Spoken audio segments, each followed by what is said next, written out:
You guys didn't even hear what he just said. I missed it. They got to be the Utah Soakers, and the fans will be called the Super Soakers. Oh Jesus! How about the Storm? They can play. They can play jump around, so you get the jumpers involved. It's perfect. Stop it! Stop the recording.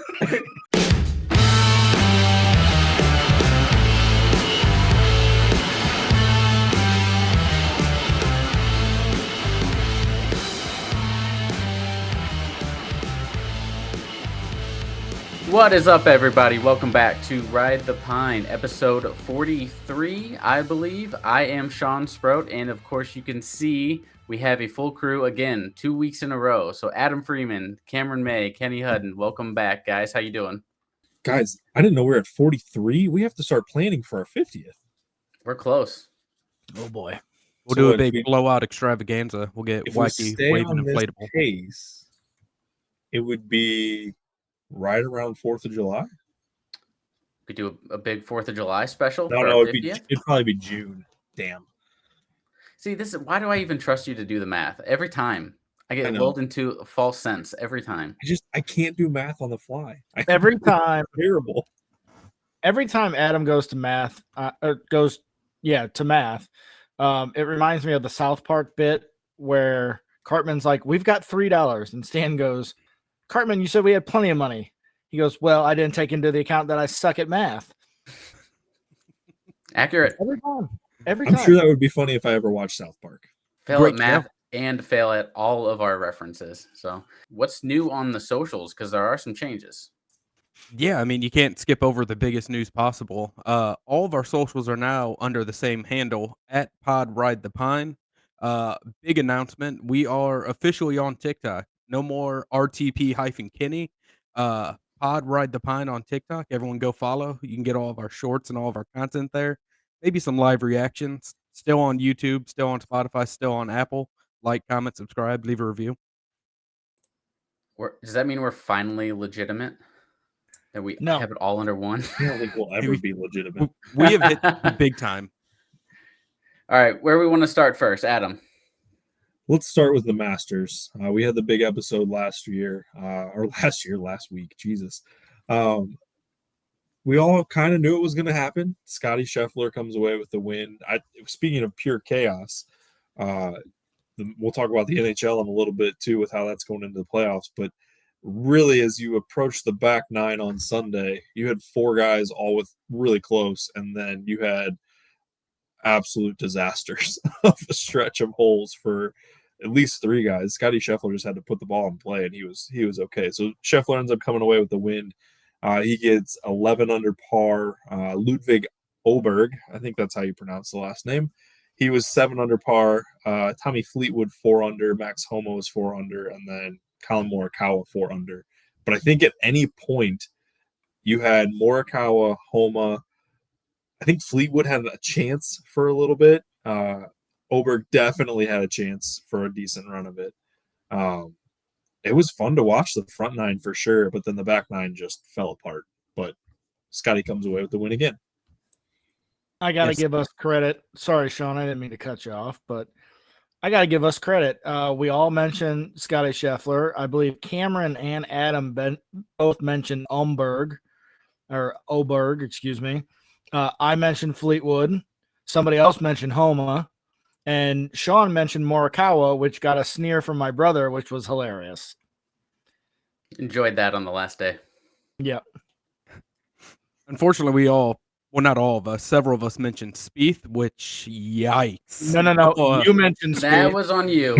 There were two Spieths. Don't you put that evil on me, Ricky Bobby. Adam had Spieth as his second pick on who was going to win. I was hoping you were going to ignore that.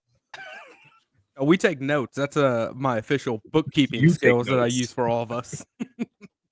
I mean, Sunday got exciting when Scottie made that bogey on 8 and then immediately slammed the door in everyone's face. 3 birdies in a row to really just kind of put it all out of reach. I mean, at that point, people already went in the water. He birdied 9, 10, 11, I believe, and then bogeyed 12. But at that point, everyone already dumped it in the water and it was over. Was It's the long true. eagle on Saturday? Was that putt for eagle? That was on Saturday? Okay. Yeah. It's truly amazing. And I think I texted all of you guys when it was getting close to that point. The difference between being in contention before and pushing through it and never being in contention at the Masters and approaching Amen Corner. Amen Corner just eats people up. Like I think it was Tiger's win in 19, right? When who God, Brooks, who was it? Molinari, and Tony Molinari Finau. and Brooks. Yeah. All went into the water on 12 ahead of Tiger. Like it makes such a big difference. And it is a difficult stretch of holes. But I think it's just so much mystique around it, especially now with 13 being probably about a country mile long. It makes it very tough for a lot of guys that don't have any sort of draw on the ball whatsoever. But you look at what Homa ended up doing. Fleetwood played it okay. Oberg definitely didn't play there. I think that was partially because he lost his protein bar as he was coming off the ninth green. That one really killed it. Shout out to that kid for knocking that out of his hand. But it was fun to watch until Scottie really just pulled away. And then it was, okay, when is his wife going to go into labor? It turned quickly into all right, he's going to win, but win by how much? And he ran away to 4 under, exact same that John Rahm won last year. So, I mean, great Masters though. The wind on Saturday was one of the most enjoyable days of watching golf. Bryson absolutely laying the sod from 50 yards away and 5-hopping it into the water still was great theater. And I don't have anything against Bryson, but it's objectively hilarious to see a pro do something like that. One of us. No, I don't think it was a great Masters, honestly. But I will also say what a non-story Scottie Scheffler's wife going into labor has ultimately been, because he shows up at a bar in Dallas wearing the green jacket. Her due date's in like 2.5 weeks. I know, and that's what I'm saying. Like this was really a non-factor, right? Like unless she tripped and fell and something happened, the kid was never coming. So I don't know. Just hindsight, it felt like that's all they talked about, and it really wasn't important. I didn't realize that it was 2 weeks away. The due date was that far out. So much like I think the problem was he mentioned it. I think he was the very first person to even say anything about if she went into labor that he would walk off. And I think that started all of the theories behind it. I don't think he ever said when it would happen. I think they just said, hey, how's Meredith doing? And, if she goes into labor, what are you going to do? And he's like, oh yeah, I'll walk off. And I think that led everybody down the path. And even afterwards, he was in a video after saying, I'm just trying to get out of here. I think it was at his press conference. I'm just trying to answer your questions so I can get out of here in case my wife goes into labor. Like he kept playing it, which is fine. I mean, it is what it is. But still, if you have that window, and most people, the first baby comes late anyways. Yeah, I mean, I think a lot of the confusion was he was staying in the same house as Sam Burns, whose wife is due like today. So I think a lot of wires got crossed there. I mean, it should make Kenny happy that there was a storyline that's maybe interesting with Scottie Scheffler, since Kenny hates Scottie Scheffler. I don't hate Scottie Scheffler. I just dislike the fact that he doesn't have a personality. Like, I think that's part of my biggest problem with golf right now is that all these guys, the only focus they have is golf. Like, there's no interesting characters in golf. Yeah, right? but you didn't know Tiger Woods was banging Perkins waitresses until he wrecked the car. Yeah, but Tiger was at least exciting, right? He was still dynamic. He was still one of the greatest athletes on the planet. I was also, and first of all, timeout. When Tiger was on his come up in his same kind of age that Scottie Scheffler is, we were all in middle school. I mean, Cameron was probably not in elementary school yet because he is the youngest of the bunch by far. But like, golf was somewhat cool because Tiger Woods didn't look like a lot of the golfers, right? and he wore Nike, and Tiger just oozed being cool. Tiger's Affair came out while I was in college, right? Like Adam and I, you and I were in college. Yeah. So we had all this run up. Tiger was a personality. We knew he was exciting. They changed the game for Tiger Woods. Completely different. Scottie Scheffler is just, I think he's trying to make a personality out of it. But like, think of Bryson. Bryson is a huge nerd, and that doesn't speak to people. He's a huge nerd that works out. Talking about club head speed and all, dude, it's addicting though. I mean, that is the new generation of golf though. That's the new generation. Masters lost almost 10 million viewers. That's my point. Ultimately, is that these guys are not the same dynamic figure. I'm not sure if that number's right. I mean, they only had what 9 million, so I don't think they had 19 million last year. But I disagree on Bryson wholeheartedly. I think Bryson is one of the funniest characters to have involved in golf. I think the PGA Tour is really missing him at Live. I mean, look at the content that came out of him this week alone. Laying the sod over that wedge, 5-hopping it into the water, picking up the direction sign and carrying it around like the cross. Him emphatically, he designed his own golf clubs that just got regulated and approved this week. Him waving people on with 2 arms from the middle of the fairway and then posting it to his social media channels. I think that's all. I think that's all great for golf, and I think that's something that they're missing. Someone who people hate, like, he is a nerd, he is a geek, he is goofy, and a lot of people don't relate and hate that, and I think that's what makes him great. I am going to stand corrected. You're right. They had 9.9 9.5 million people who watched the final round, down 20%. That's right. Yeah. So you lost 2 million viewers, basically. Yeah, that's a lot less than 10, though. And how many? You're right, but you can spin me saying the numbers wrong. The numbers are still huge. Minus 20% is huge. If I take 20% away from your paycheck, you are not going to be happy. I mean, I still think a lot of that's on Live. I mean, fracturing the golf world entirely, even if with them all back in the fold, it turned so many people off of golf to have to deal with watching a whole bunch of millionaires complain about they're not billionaires yet. Like, it turned so many people away from the pro game. Like, the game's never been bigger. Try and get a tee time anywhere, and it's impossible. People are dynamic pricing because they can do it because everyone wants to play golf, but no one wants to watch it because they got so burned out with all the crap. So hold on, let's not go too much further because I do want to talk about this real quick. Argued my point, basically. Yeah, stop, Kenny. Real quick, sticking back to the Masters, and I'm not saying that it's time to call Scottie Scheffler Tiger Woods, but he's on the roll of rolls that Tiger Woods would go on. And at what point do you start saying it's Scottie versus the field? And again, we're still a long way from him being Tiger Woods.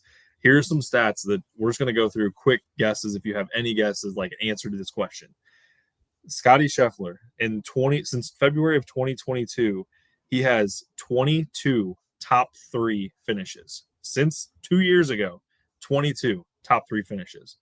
Who is second and how many top 3 finishes? Ooh. That's really good. It's not a big name, is it? I'll give you 5 more seconds. I'm not going to give it away because that. Is it Xander? Xander is the only guy I can think of, or maybe Morikawa. Maybe Burns. No. Burns. Sean, who you got? I was going to say Brooks, and I was going to say with 3. It's Rory at 11, and then Cantley and Schauffele have 10. Cam Young has 8. Finau has 7. Wyndham Clark has 7. Brian Harmon 6. Hovland 6, and Straka have 6. So that's 1. He is the fewest starts needed to win 2 Masters since Horton Smith won 2 of his first 3 in the 1930s. Scottie has won 2 of his first 5. He finished tied 19th in 2020, 18th in 21. He won in 22. He was 10th last year, tied 10th, and then he won again this year. So again, still going on a crazy run. How many PGA Tour wins do you guys think that Scottie Scheffler has? How many tournaments did you say he's played in? I don't know how many tournaments. He has 22 top 3 finishes since February of 22. I bet he's won all of those. I think I saw it earlier. I want to say he's won 13. Sean? 15. So Scottie Scheffler has 2 green jackets and 9 total wins. That's it, which is crazy. That is crazy. Wow. This is an easy one. If you guys don't get this, you probably all should just go to your garage, grab a tack hammer, and hit yourself in the head with it. One other person has won a Players Championship and a Masters in the same year. Who is it? Tiger. Yep. That felt almost too obvious to guess. Yeah, that one right there. He's the 4th youngest player to win 2 Masters. Tiger at 25, Jack at 25, and Seve at 26. And this one blows my mind. This is why I even asked the question of when does it become Scottie versus the field when he plays.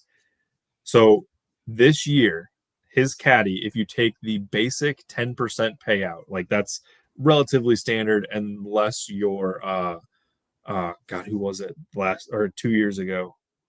Oh, Matt Kuchar. I believe he pays his caddy a lot less than 10%.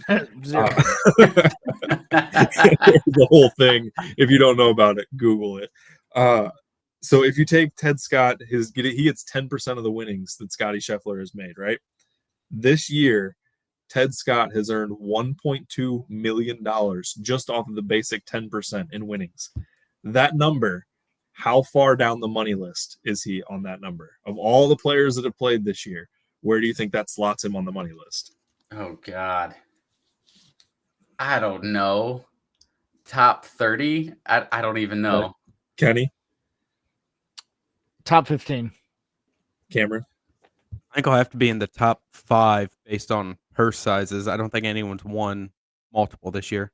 So he's further down. Sean was the closest. He's 54th, but that still puts him ahead of Victor Hovland, Rory Fowler, and a ton of other guys that are big names that haven't done anything this year. JT, I believe, is down past that list. Like, he has made so much money just on being a caddy that he technically, if they were going off of points, which I think FedEx points do tie back to dollars earned. I have no idea really how that math works, but I think it does. He technically would qualify for the Tour Championship just off of being a caddy.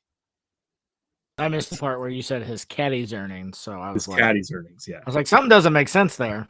Yeah, it's insane. And again, that was the one that brought to me is, at what point is this Scottie versus the field, and how long does this run go?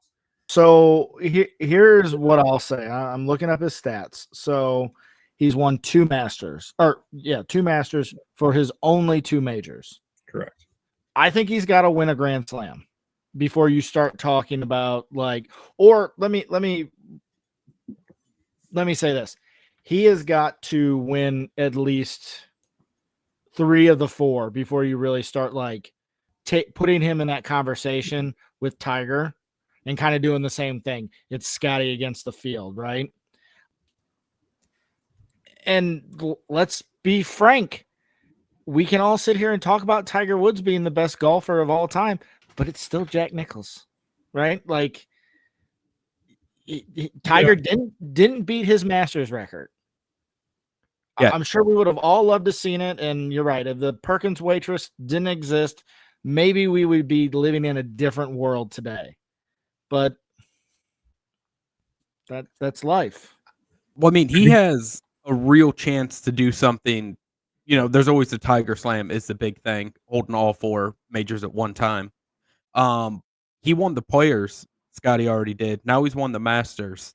If he can complete the Slam this year, which is an insane thing to say, he would be the only person to ever win all 4 majors in the Players.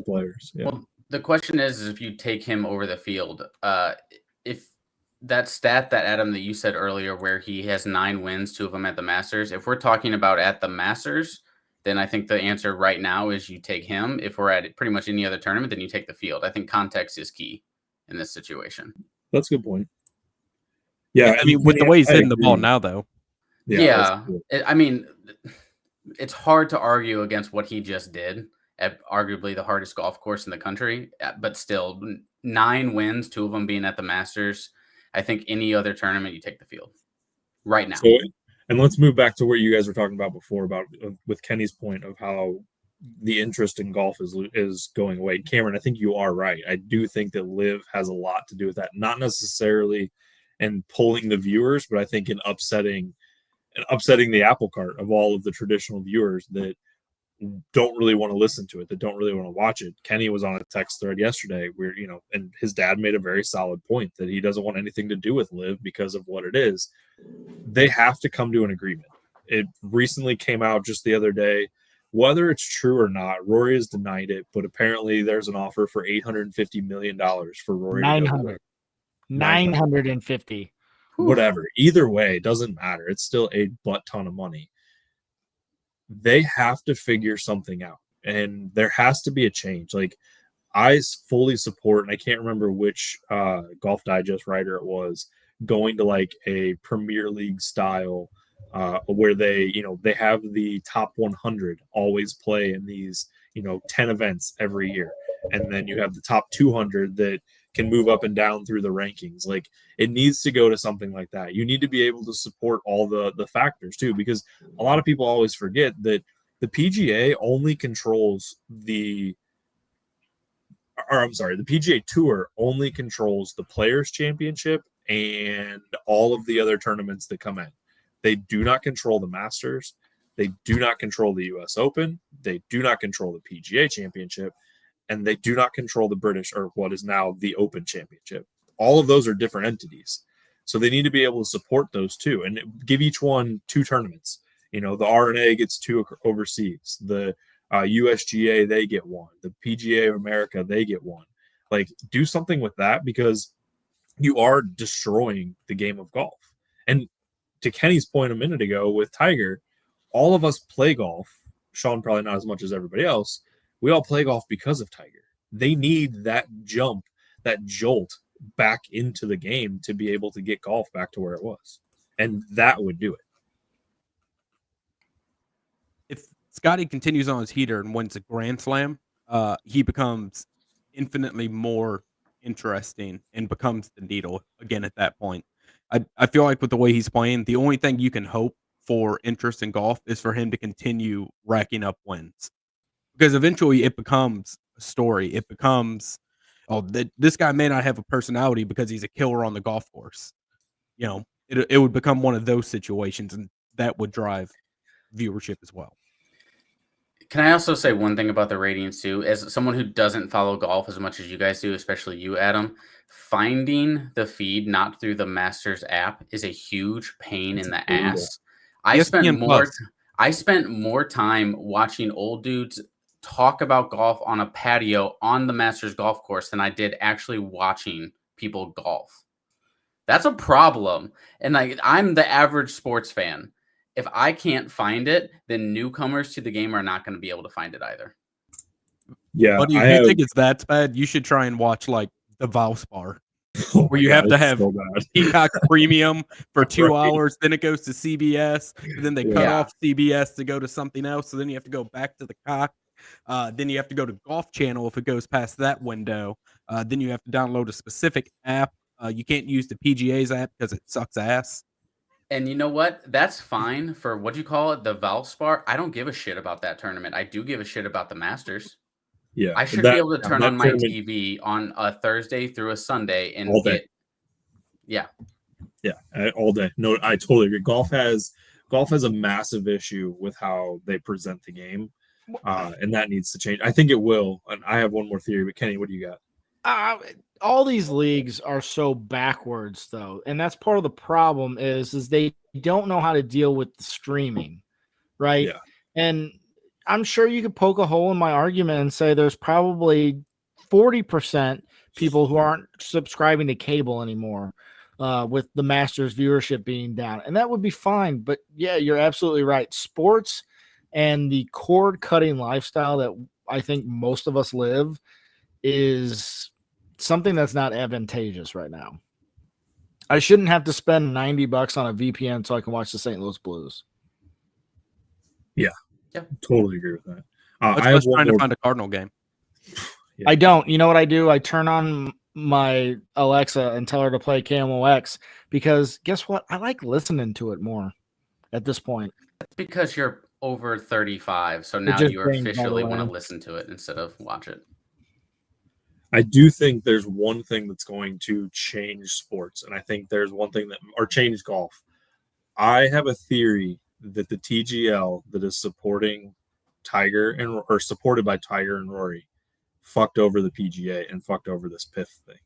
Like that was supposed to start last year. They were the dumbasses that decided to put this thing in Florida on a tent and it got blown over in a storm. Who would have ever thought that would happen? They have hurricanes down there. Don't know if you guys ever tested that one out.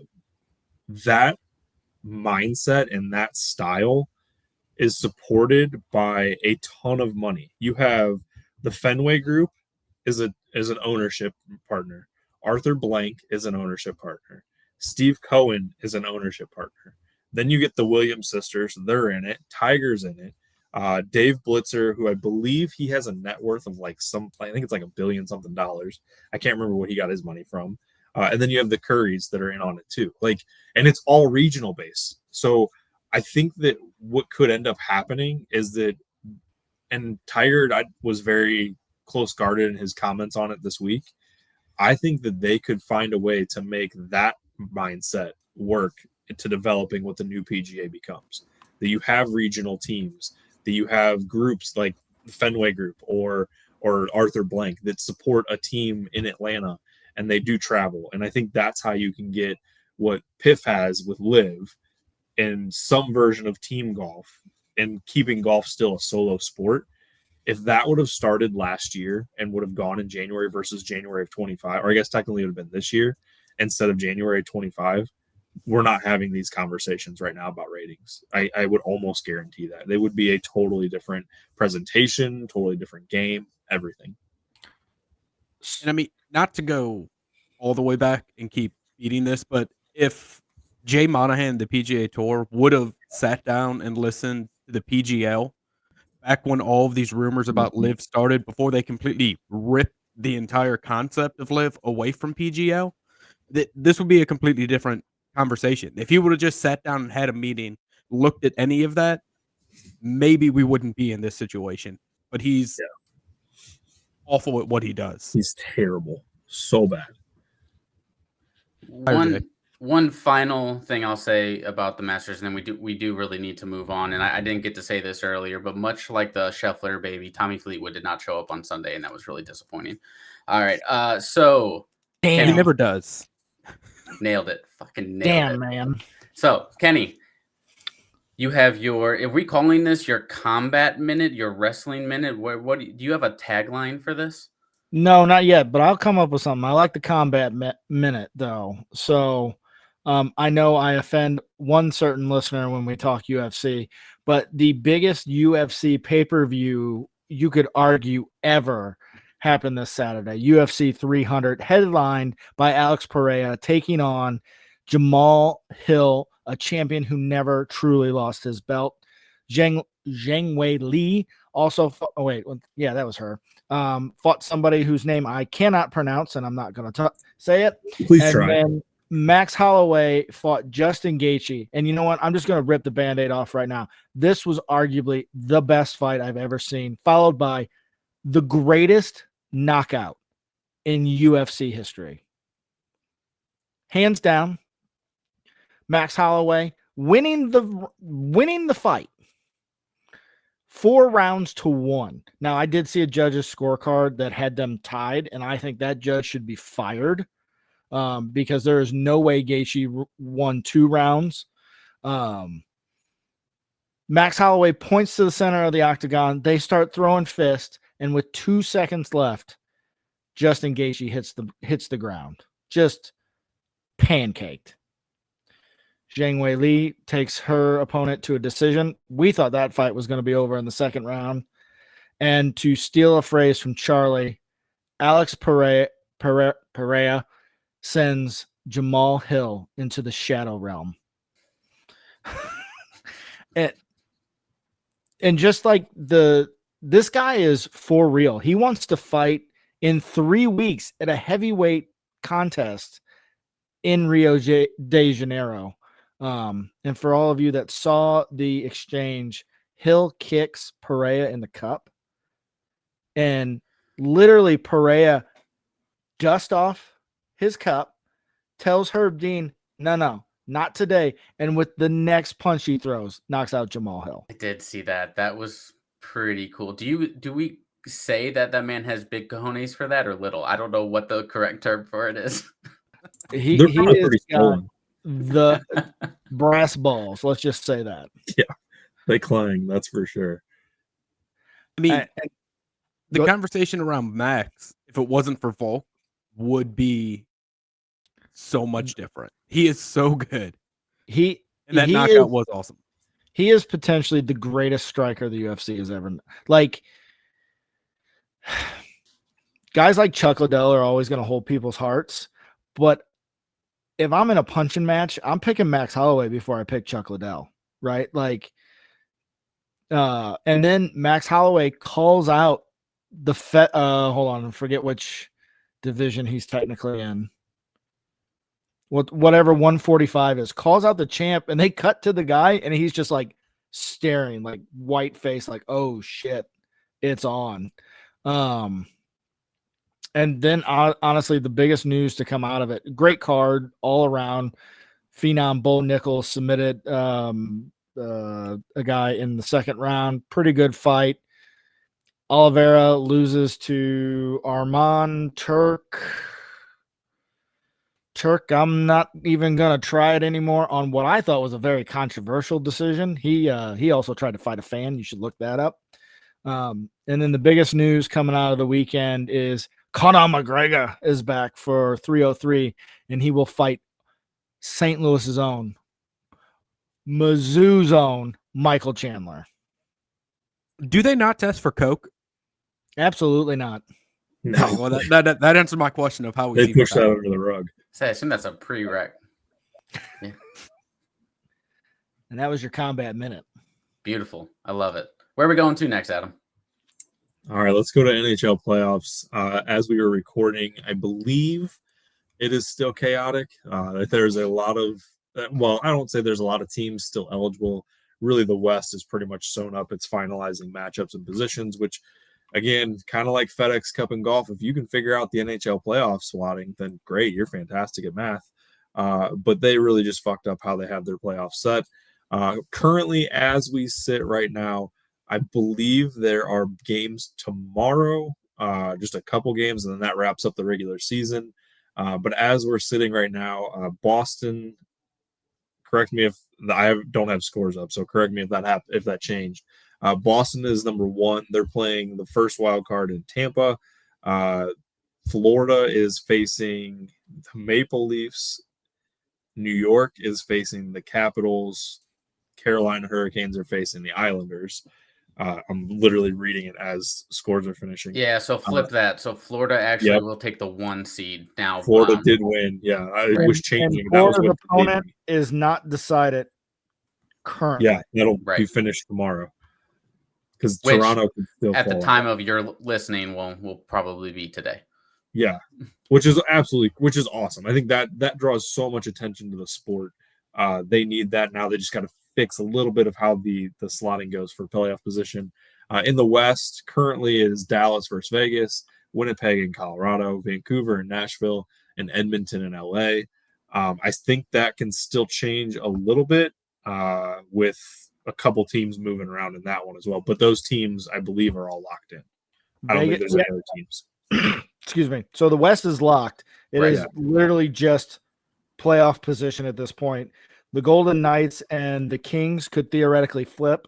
The Kings have 1 game left. Well, the Pacific Division, Canucks, Oilers, and the Golden Knights all have 2 games to play. Yeah. So unless they're playing tonight, and I'm not aware of it, they have a game in hand on the Kings. So you could see a scenario where the Kings are the first. They would be the second wild card, excuse me. No, they wouldn't. They could potentially be the first wild card. Holy cow. The West is it's a mess. There's a lot of changes that could be made based on the final 2 games because Golden Knights still have 2, Oilers still have 2, Canucks still have 2. Like there's some flopping that could happen. The top is set. The Dallas Stars are winning the West. They've already clinched it. They clinched like 4 days ago. Correct. The Dallas Stars cannot be caught, but you're right. The Pacific Division, you could see a flip-flop, like the Oilers win 2 games and the Canucks don't. You're talking about, the Canucks move into 2-3 and playing potentially the Golden Knights, which for as big of cheaters as they are, I don't want to play them in the playoffs. No, because they have a freaking all-star lineup. So looking at this real quick, so games actually end on Thursday, and I'm going to give even more props to the NHL on this scheduling. The East will be wrapped up tomorrow, and it'll be done. And obviously, it all falls into how the games go throughout the other 81 games in the year. Totally understand that. The West gets wrapped up on Thursday. Most of the games are finalized. Most of the teams will be done today or tomorrow. And then Thursday will be like just a wrap up of basically the Western Conference. They could not have planned that any better. And they need to find more ways to do that. Yeah, I completely agree. Do you really want to do you want to give a quick shout of who you think is coming out of the East or the West? Or do you want to save that for a future episode? Let's do that next week because we'll actually know playoff matchups. And I don't think the playoffs start until the 26th because that's the part that they messed up. You know what? And Cameron might agree with me on this. This sounds like a perfect time for a healthy scratch episode. We could probably do one. It does sound about that time. Cool. All right. Final thing before we get out of here, I just had a quick question for you guys that I wanted to run by you. If you could bring back any retro logo from any sport, what would you bring back? The caveat is that the team has to have the same branding and I would say be in the same city. So what's your logos that you missed that you think need to come back? I mean, shout out to the jersey you're wearing now, the Tampa Bay Devil Rays.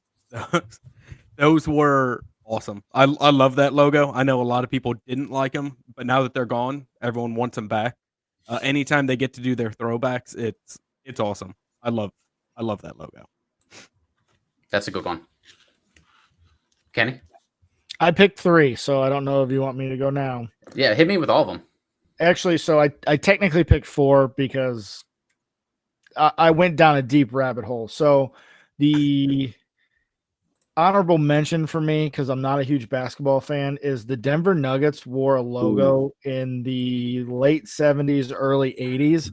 And it is literally a guy with a giant red beard prospecting holding a basketball. That is my number one. That's my number one. The Denver Nuggets wore it from 1974 to 1981. It was called Maxi the Miner. And the reason why it was picked is because they held a contest to change the name when they entered the NBA in 1974 because they were the Rockets. They couldn't be the Rockets because Houston. So they changed the name and it was a fan vote for that logo. Fantastic. I picked an old school Padres logo. I don't know when this is from. I cut off the date accidentally. But really old school. And then my number 1 is the original Canucks. Oh, yeah. Red and yellow, black. It's clearly a skate. I think I just realized that today. I'm 37. I looked at that logo for like the first 20 years of my life and just realized that that's a skate. That is beautiful because I don't know what was wrong with me, but at like 9-10 years old, I was obsessed with Pavel Bure. So that one just brings back fond memories. And I don't know why this popped up, but it was like obscure logos of teams that aren't around anymore. And I found the St. Louis Steamers logo. Oh, yeah. God damn, that is beautiful. Yeah. I wish City could wear that for like, a 40th reunion or whatever, That is a beautiful logo. I don't know if they can because technically the Steamers are the ambush. It's the same lineage. I don't know what the rules are for that, but you're right. That's a beautiful logo. I like all of those. Those are good picks.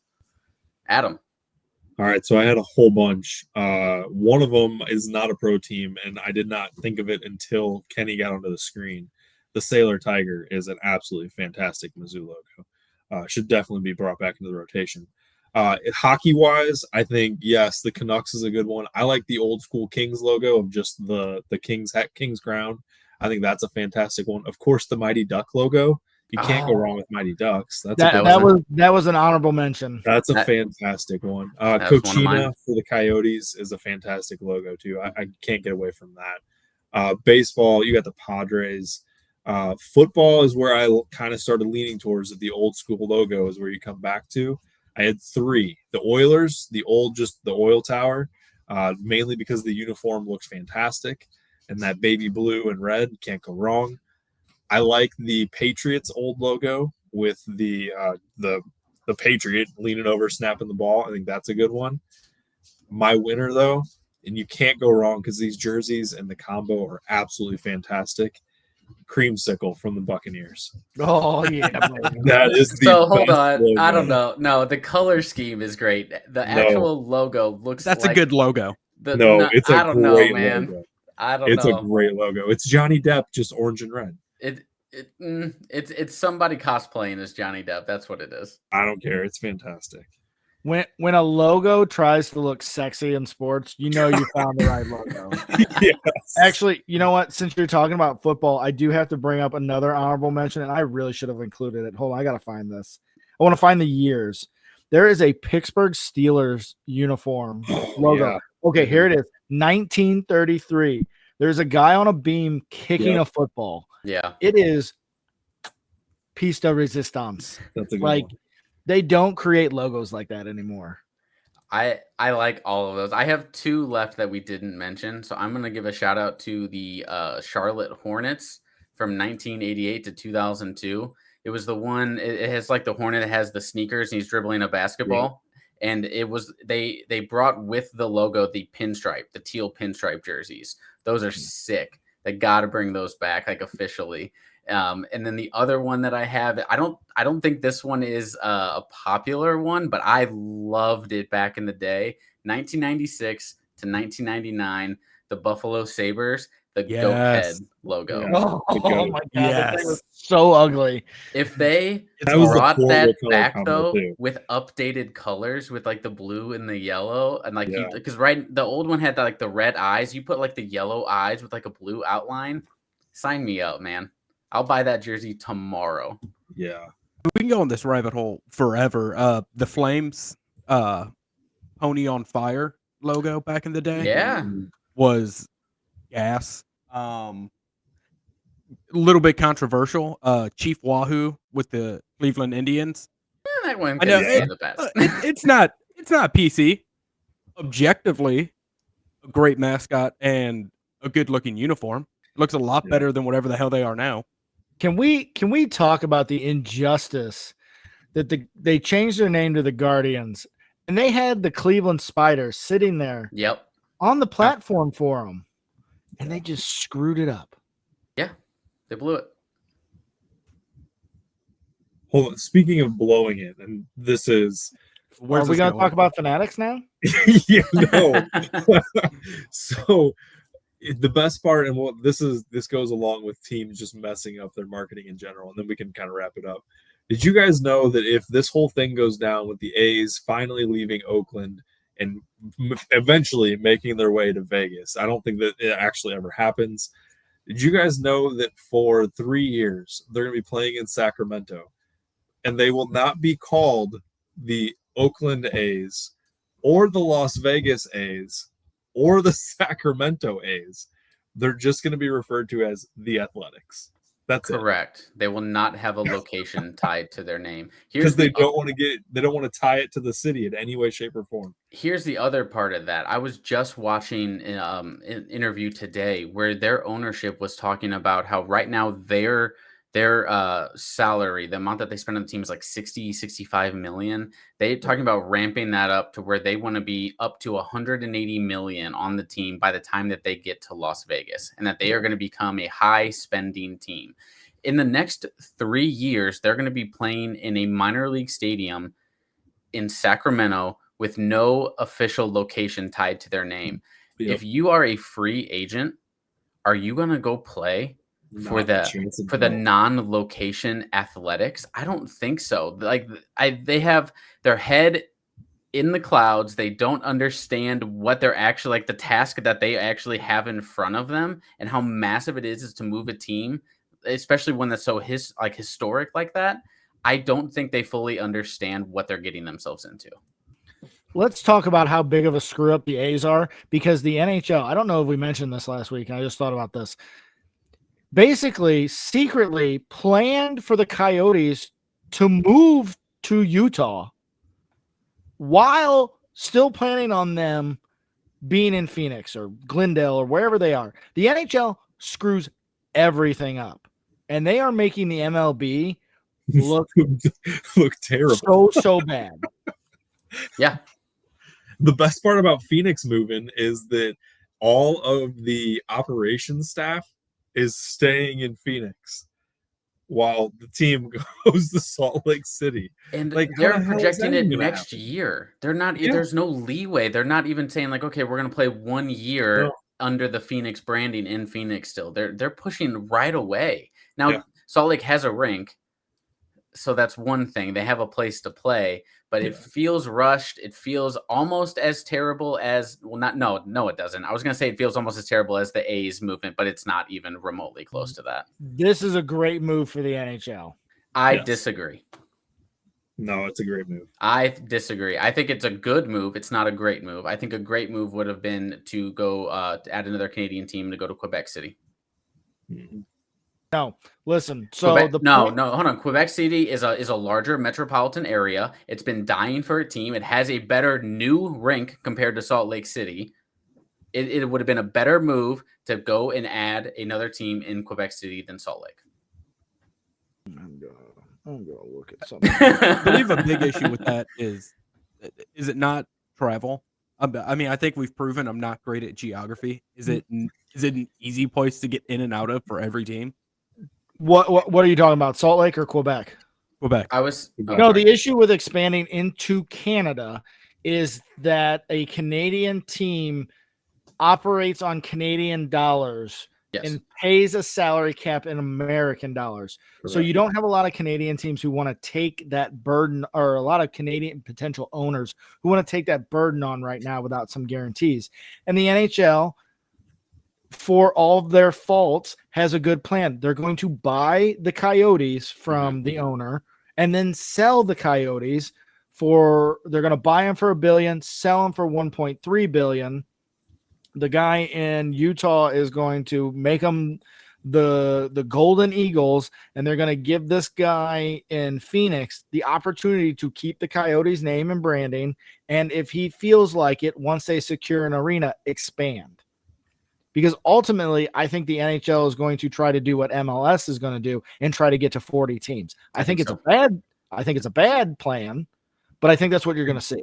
Also, really quick, the Golden Eagles name is terrible. And second, especially when you have the Golden Knights, it's way too much gold. It's got to change a little bit. And also, Quebec City has an ownership group ready that they've been waiting for the last 6 years. The only thing that we can hope is that they expand in the right places, and it gets us from stop having to play Western Conference games at 9:00 at night during the playoffs. Yeah. The Mountain Time Zone would be good. And I didn't even think about that because the IHL, the Utah Golden Eagles, is a franchise, and that's what they're talking about naming them. I didn't even think about the Golden Knights because I was like, the logo potential of the Golden Eagles is fantastic, but now I hate it. Thank you for ruining that for me. Yep, you're welcome. They should be the Stokers. Yeah. All right. Yeah. Good idea, Adam. Let's get out of here. Cameron, now that your job is way easier for the socials, you want to go ahead and plug those real quick? You guys didn't even hear what he just said. I missed it. They got to be the Utah Soakers, and the fans will be called the Super Soakers. Oh, Jesus.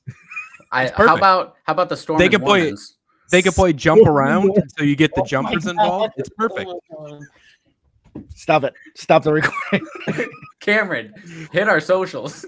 Yeah, at Pod Ride the Pine on everything you could think of. Instagram, Twitter, X, TikTok, YouTube, Spotify, Apple. Like, comment, subscribe, interact with us. We'd like to get in arguments with you and have some fun. You can also, I believe, email us. We'll take a mailbag questions on any of the shows. You can email us or it's podridethepine podridethePine@gmail.com. I believe, yes, podridethePine@gmail.com. See the screen below. So email us with any questions that you have. If you don't hit us up on socials, we'll read it out on the show. Cool. End the show? Cool. Oh, All right. one thing. Congratulations to Wills for winning our Masters tournament. I will have your stickers next time I see you. Perfect. All right. Let's get out of here. Everybody enjoy the week, and we will see you next time. Bye.